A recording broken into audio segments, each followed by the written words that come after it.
Mmoja ameolewa na wanaume wawili. Wapi huko? Tujiunge naye Mwamize Mohamed kwa taarifa zaidi.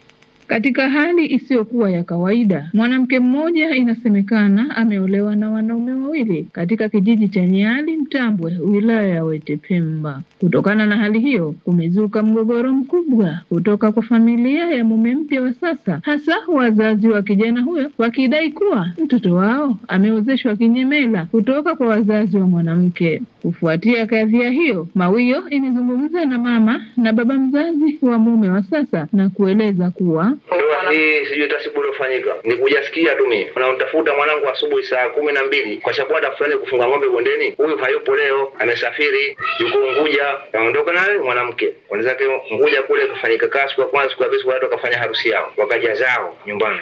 Mtoto wangu mpaka sasa hivi haja asalimia ndani, atoka anaheshimu mwanangu alimuungana nao, na baba mtu yumo ama mtu yumo, angalia mke na mume yumo ndani. Na huyu mwanamke aliolewa ni mke wa mtu, na nilimuuliza huyo mwanamume, baba, we nataka unipe taarifa kamili. Akiliniambia kama huyo mie ni mke wangu, na kama mwanao atakaoa ataoa juu ya ndoa na sisamehe. Basi tena pale ndo akafanya harusi yao Unguja huko, sijui ile siku gani wala ni wakati gani. Akarudi hapa, nikamuuliza mwanangu, vipi, nasikia kushaoa? Anaambia nishaoa. Huyo pia ilizungumza na familia ya upande wa mwanamke na kusema si ya kweli, kwa sababu mume wa mwanzo aliyemoa alimwacha wakati ana mtoto, mpaka leo hii ni mwaka 4.5. Sasa kweli ikiwa kuna mrejea mtu bila kumfika babake kumwambia na mrejea, jakuwa ni rejea gani hiyo?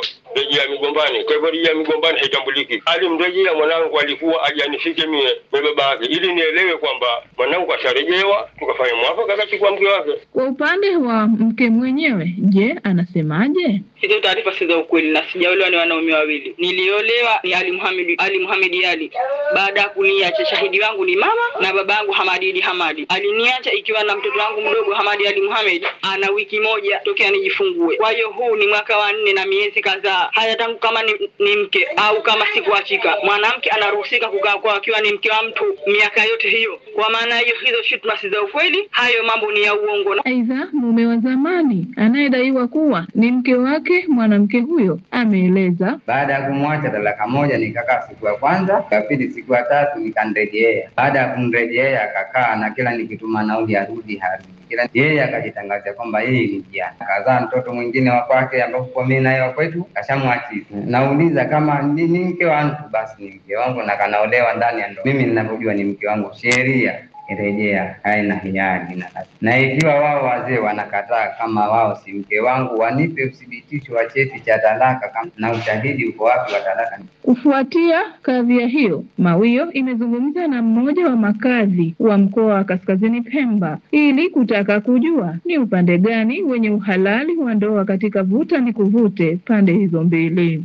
Hilo suala muhimu ni kwamba kati yao mmojawapo aende mahakamani mbele ya kazi, lifunguliwe shauri, halafu wasikilizwe. Baada ya kusikilizwa pande zote mbili, ndio hapo sasa uthibitisho utapatikana kwamba huyu bado alikuwa ni mke wake, kweli alirejewa, au huyu si mke wake, hakurejea. Kwenye sheria hatuwezi tukaipeleka hapo moja kwa moja, mpaka waje mbele yetu tuwakilize, ndio tutapata uthibitisho. Nikiripoti kutoka